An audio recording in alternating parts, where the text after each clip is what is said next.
It is Thursday, June 16th, 2022. I am Trevor Plouffe. And again, my co host C Rose is doing some stuff for the NFL Network or BattleBots, or is he on what's that show where they give the roses out? Bachelor. Is he on that too? Bachelor. He might be, He might as well be. Why not? His name's Chris Rose. but he's gone.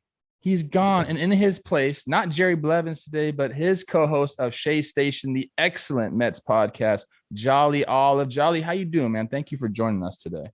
I'm good, man. Thanks for having me. Shea Station getting a lot of love this week, which I really appreciate. I hope Jerry, did Rosie some justice yesterday. I'm trying to do the same today. Jerry's incredible. Usually we describe outfits. So I'm looking at you. You got like the Indiana Jones collared shirt on, the coiffed hair, the nicely shaved Chris Cornell stash goatee combo. I think that's what you call it. What do Yeah, you you could call call it that, that. that look? I don't know. There's a lot of different names for it. I think I heard somebody say a Van Dyke, but that's like a longer mustache. So I don't know about all that, but I like the way it works.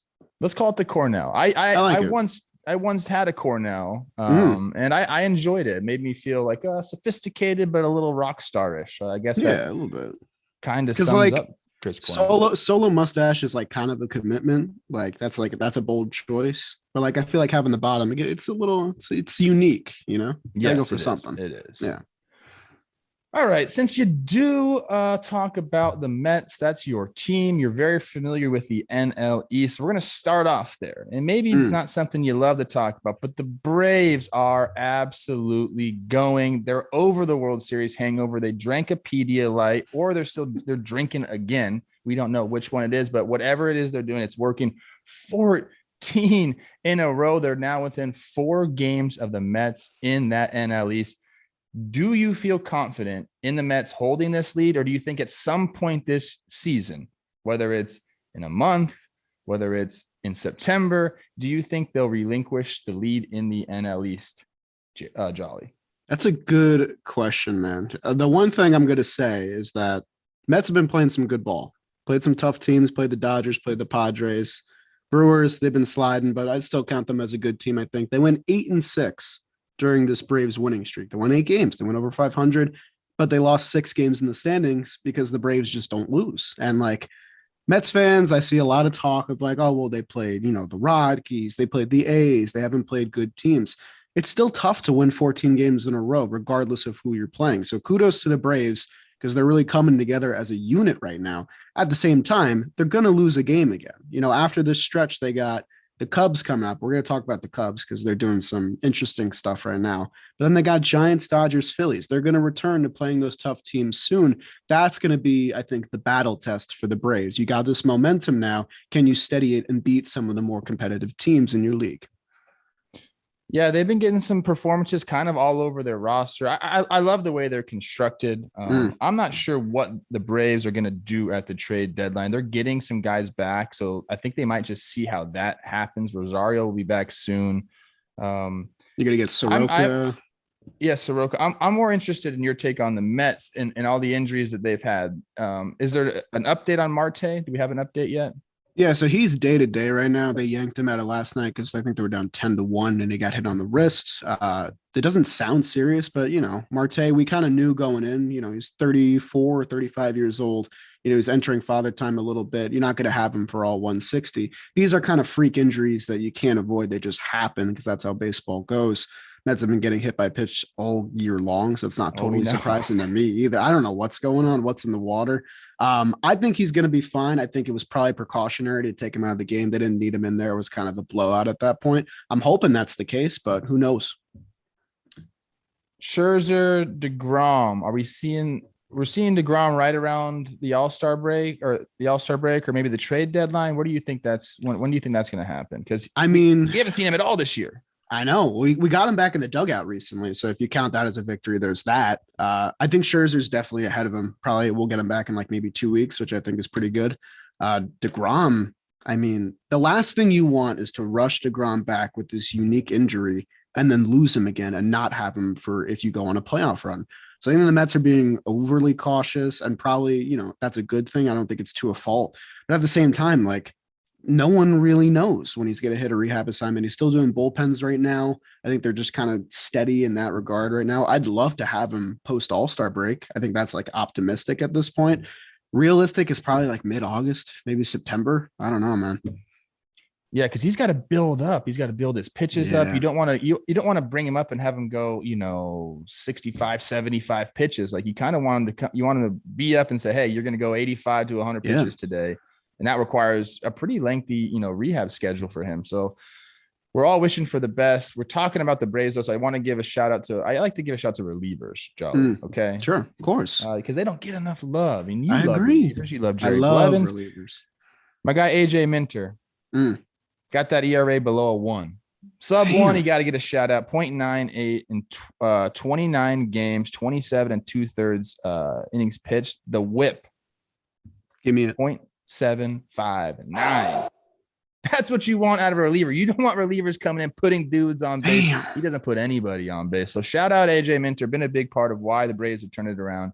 And hey, they're right there. And the entire season, they kept referencing the previous year. We were this at this point, and we can just turn it around. And all of us in the baseball world are like, are you going to do it? You talk about it. Are you going to do it? And sure enough, here they are. Turning things around 14 in a row. Congrats to the Braves, Ashland, and all the Mansplaining Baseball Elsewhere girls. Congrats on that. Yeah, I mean, we're talking bullpen love. I got to give a quick shout out to my guy. They got him at the beginning of the season from the Cubs for nothing. 38 years old, did it for him last year. Jesse Chavez. Oh, my God. 2.49 ERA. He's still going. I love Jesse Chavez, always have. Because he's not going to overpower you with anything. He's just like crafty and sneaky, and he's doing it again. I fucking love it. It's pretty cool. Solid dude. I've known Jesse since, 2007. We played on an Arizona Fall League together. We've enjoyed many great moments together. So I like that shout out. Go Jess. Him and it was him and also Sergio Romo. I said Sergio's going to be throwing meaningful innings for the Mariners come September. Turns out that might not be the case. But just a couple old heads doing it. I like that. That's a good. Yeah, man. They got Darren O'Day back there too. He's 39? They're just making it work. I don't understand it. I like it, dude. Speaking of old, Aaron Judge is gonna have some old money soon. Okay, this dude turned down whatever it was, 30 something a year, $210 million from the Yankees, betting on himself. That bet's paid off. Hits his 25th homer last night. He's one of the best hitters in baseball, if not the best hitter in baseball. I know Dan's sitting behind there. He's got COVID right now, people, but Dan's feeling probably better. Yeah. This might be the cure to COVID for Dan. I think so. Me talking about Aaron Judge. Now, the way this question is phrased, I don't believe it. One of our guys put these questions together. He said, is Judge going to break the record for highest paid position player per year? That's not going to happen. But I kind of want to ask you. No shot? No, I don't think so. Okay. I think Trout's going to be doing that. Yeah, that's fair. Or Soto. Yeah. 500 mil. Where do you think this contract is going to land for him? I mean, I think whatever contract is signed, it's going to be for the rest of his career. I think that's a safe bet. I think Tatis got like 12 years or something like that from the Padres. Something crazy. And I think Judge is going to go north of 50 home runs this year. He's playing center field now. He's just casually switched positions in the middle of his prime, which is super sick. It's got a 201 OPS plus. Like, he's otherworldly right now. And I think any team that has the payroll to support Aaron Judge is going to go make a bid for Aaron Judge. He's going to be the star free agent. That being said, I think he gets probably that double-digit years. I think he goes way north of 300 mil for sure. Maybe you're approaching 350, 400. And I mean, I think any team would be willing to pay that, because I think the injury-prone narrative is just dead at this point. I don't think we can really argue it anymore. He's been on the field every day for the past year and a half. And I know that, like, my Mets, they like to spend money, and I would not be mad if they spent a boatload of cash on Aaron Judge. Just okay, saying. Now Dan has COVID again because you said Judge to the Mets. I actually misspoke. I was thinking about Trout. I know there are some years where he's making a ton of money. He's actually averaging like just over 35 and a half. So okay, I think Judge is going to beat that. He could beat that. I think he can get 40 easy. If you go 8 years At 36, that's 288. I think he does get into the threes too. Could he go for a 10-year 360? Are the Yankees going to do that? I don't know, man. The way I he's think performing now, you cannot let this dude leave. Do they try to go, 7 years and do the 38 a year type thing? I don't know what they're going to do. All I know is Judge bet on himself. Surely took out a massive insurance policy because that's what you do in these situations. But betting on himself, he's gonna earn a lot of money because he did that. He's going off this year. Yeah. The home run he hit last night against McClanahan, a 3-2 pitch. It was a curveball, and he hits it out to right field like a line drive. There is not many people in the game today. I would say maybe like, I don't know, 3 people that can do even what that's he did pushing last it, night. maybe. And I think it's him and Stanton, and I don't even know the third one, dude. Maybe Trout. Maybe Pete Alonso. I'll give you that. There you go. Actually, I Some don't think Alonso he could love. do it. I don't Come think on, he could, man. Jolly. You could have just left it there. You could have just left it. A backdoor 3-2 hanger hits a line drive to right center. Like, the guy is incredible. I hope he gets paid. I mean, he will get paid. Oh yeah. You can bet. I really hope it's by the Yankees, though. I know that's what I'm saying. Like, if we're talking about that 10-year deal, I think the only team he takes that with is the Yankees. I don't think he wants to leave. I don't think he has any desire to leave, but he just wants to get paid what he thinks he deserves. It's interesting, man. There's going to be some suitors. If the Yankees let this dude get to the offseason, Judge is going to take those dinners. That's for sure. He's going to have the Giants take him out to, Napa and wine and dine him. He's going to have them Stevie Cohen. He's going to be at his penthouse eating those like rare fried birds that you see in Billions. What are those things called? Do you even know what I'm talking about? I have no idea. No idea. That's illegal, but, apparently the elite do it. I mean, I wouldn't be surprised if Judge and Stevie were doing that. Let me pose a question to you real quick. And this is like kind of for Yankees fans in general. Yankees go the distance. They win the World Series. Everyone's happy. Everyone's joyous. Finally, rings back in the Bronx. But then they let Judge walk. What is the emotion of Yankees fans? They decide not to pay Judge because they got the job done. They got the ring. They spend the money elsewhere. I think that is like an interesting question we got to pose because he's like firepowering this offense right now for sure. And like, you don't get that far without him. But at the same time, the Yankees haven't handed out that albatross contract except for Cole in a while. So I don't know. It's up there. I usually don't like to let our producer speak, but I'm going to bring Dan in on this one. Dan, so the question from Jolly is, would you trade Judge leaving in free agency for a World Series title this year? I mean, that's such a tough question, but the honest answer is yes, I would, because like, I would. Yeah, I mean, that's something I'm happy saying, but like the reason you want to bring Judge back long term is because, he's the guy that's going to lead you to a World Series. And like, I'll trade one World Series and unfortunately no Judge after this for Judge for 10 more years and no World Series, if that's what the question is. Sure, so that's the goal. It's a big unknown, it's a big unknown. I'm very surprised with that answer. I think that that's a good answer for a Yankee fan. It's maybe the right answer. Yeah. And sometimes, Dan, when you love something, you got to let it go. If it comes back, it's yours, baby. All right, relax. Though. Don't let him get to the offseason, Dan. The whole thing here is with Judge, whatever the Yankees are going to give him the biggest offer because they're not going to let him walk. They would be so, not even just from a player standpoint, but from like marketability alone. If a team offers him, it would be a disaster. Million, the Yankees going to offer him that same contract, I think. I hope so. So we're chilling. Though. You don't even Uncle Stevie's plotting. I mean, maybe he'll stay in New York, man. Maybe he'll stay, just not the place you thought. It actually kind of makes me sick to think of Judge. It'd be weird. In the different pinstripes. I mean, Max Scherzer in the Mets uniform is weird enough for me. I've gotten used to it finally because I saw him with the Nats for so many years. That would be a new level of weird. Judge with the Mets. That's strange. Speaking of guys that are going to break the bank or have already broken the bank, we're talking Manny Machado now. He tallies number 1,500 last night. So congrats on that, because that is a crazy accomplishment. Do you think, what is he sitting right now? 30 years old? Not even 29 years old. 29. Yeah, close to 30. 20 days he'll turn 30. Do you think he has a realistic chance at 3,000? Absolutely. I mean, look at the game. Go on his Baseball Reference. Look at the games played year by year. Played all 60 in 2020, 150 and above in all of these years except for 2014 when he became a regular. Dude takes care of his body, knows his limits and he doesn't get hurt and he's out there pretty much every day. He played the full 162 and 15 for the Orioles. He can do that in his 30s as well. He's a gifted athlete. We know that by now.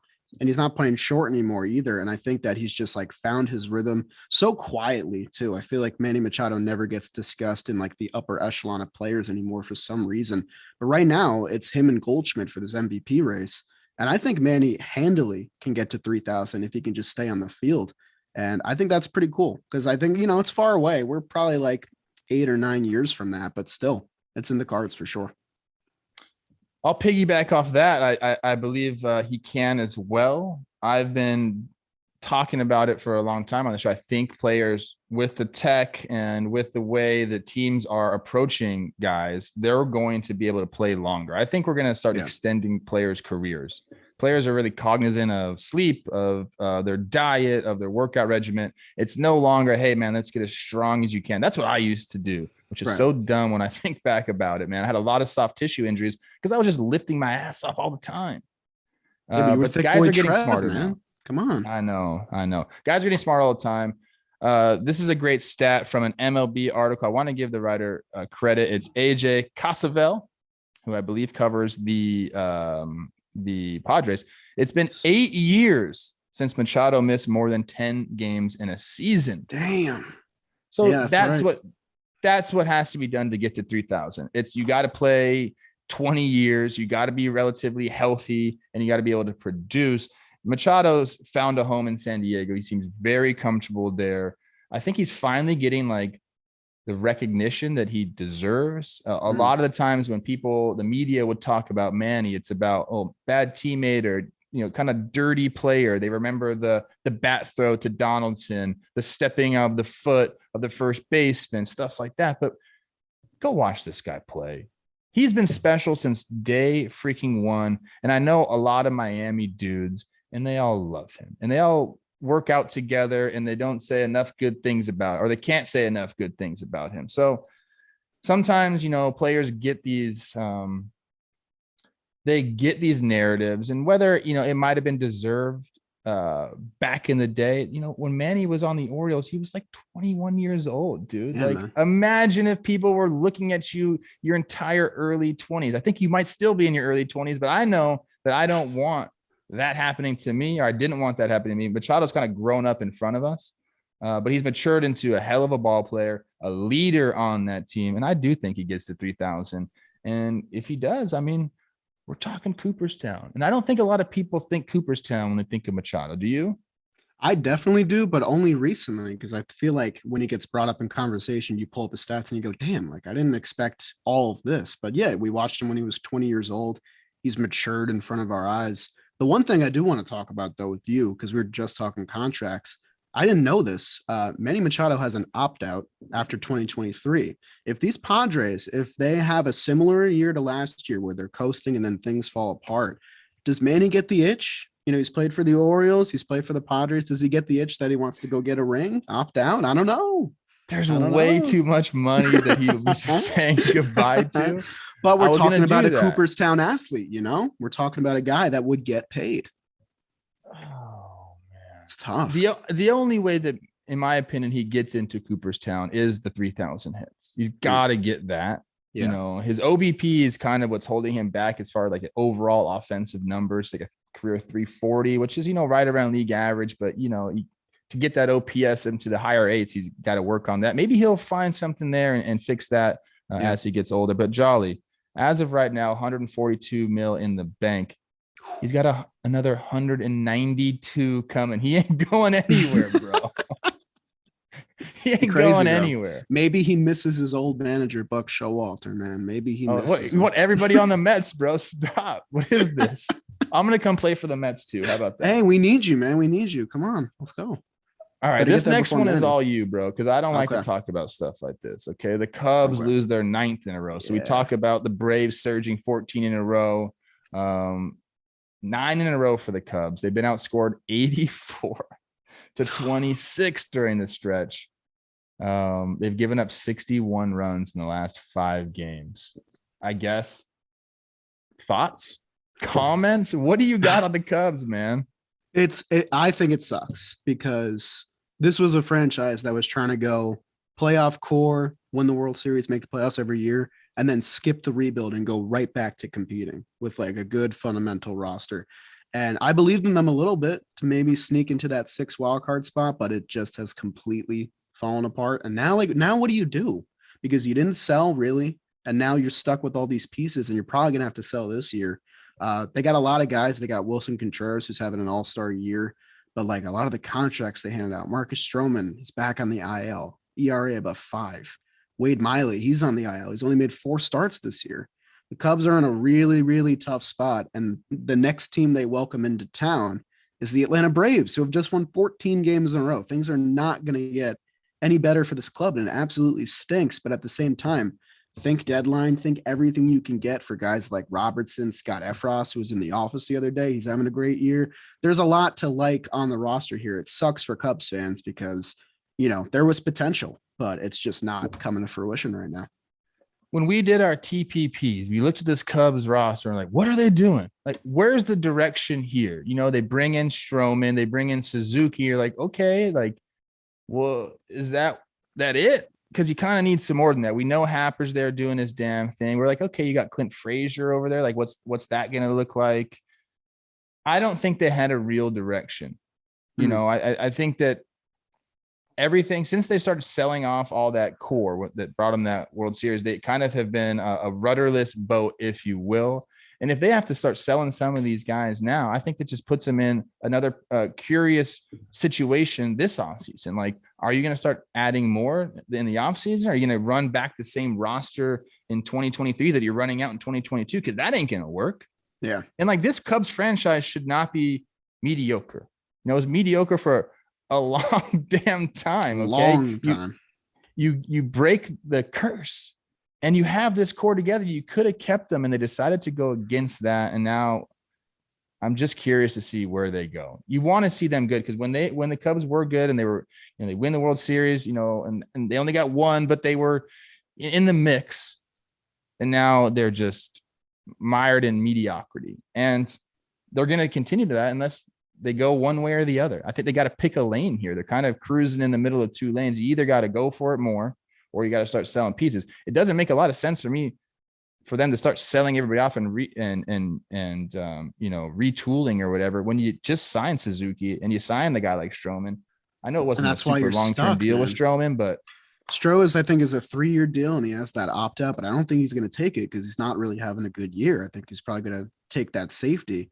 And yeah, you're right. They're like stuck in the middle of a hard sell and then trying to go for it. But I think you're too far down now to really try and buy and try and fix things with this team. If they had sold Wilson Contreras last year, you get such a haul because he had that extra year in his contract. You sell him now, you still get a good haul, but like, that's the mindset you got to think about. Like, should we have gone full stop last year and just completely shed everything, not tried to sign anybody or get too flashy and just rebuild? That notion's gone now. Now you got to start here, and you're at a little bit of a disadvantage, which sucks. I think this year is gone for them. I think they know that. My advice, go for it in the offseason. I don't know what you got to do, who you got to add, but the other way is just not what you want to do. You don't want to go off selling dudes like a Happer. You don't want to have to, try to trade a Stroman in that contract. You're going to have Suzuki sitting there being like, hey, I signed here to win. You promised me we were going to go for it, and now you're selling all the pieces. I don't know if they can do that, man. So I think they got to go, but they're going to be facing a ton of competition for all the free agents in the offseason. Chicago, man, I don't know. They got good pieces here. I mean, a lot of them might be gone by the deadline, but that doesn't necessarily mean you can't retool when the offseason comes around. It's just you got to sign a lot of guys, man. You got to sign a lot of guys if you want to fix this up. Whereas New York and LA have just absolutely been incredible for baseball. I know the Angels have taken a dip, but there was a time where they were going hot. Chicago, on the other hand, has just been the biggest disappointment in baseball so far. And that's coming from a guy that picked the White Sox to go to the World Series. It's not too late. They're a game up on 500, man. You never know. You never know. I'm sticking by him, Jolly, but I don't know, man. They gotta get some things together. The chemistry just doesn't seem there. They've obviously dealt with a ton of injuries, but the way that I'm watching some of the games just doesn't feel right. But it can turn. We've seen it with the Braves. They just turned it on, man. Yeah, man. What do There you you go. what do you got coming on John Boy Media for the next couple of days? So I'm very happy to say I took over Stats That Exist But Do Not Matter. New episode, I think, is going up today or tomorrow. And then we got a new Shea Station tomorrow. Going to cover the Brewer series. Lots of fun stuff there. New warehouse game stuff is going up this weekend. Can't say too much. Not going up, but it's happening this weekend. It's happening. That should be pretty fun. So yeah, a lot of stuff happening. It's pretty cool. Right on. We're recording the Friday recap for Talking Baseball today because of all that stuff that's going on at the warehouse. I want to let everyone know we will not be here for baseball today on Friday. We will not be here for baseball today on Friday. We'll be back on Monday. Me and C Rose will be back in the seats. We'll be back from New York with a bunch of fresh stories and fresh topics to talk about. I repeat, we will not be here tomorrow. We'll be there on Monday, 8:30 PST, 11:30 EST on YouTube and on our AMP app. So catch us there. Thank you, Jolly, for filling in for C Rose. Thank you to our producer extraordinaire, Dan Rourke. That's it for today, guys. We'll catch you on Monday.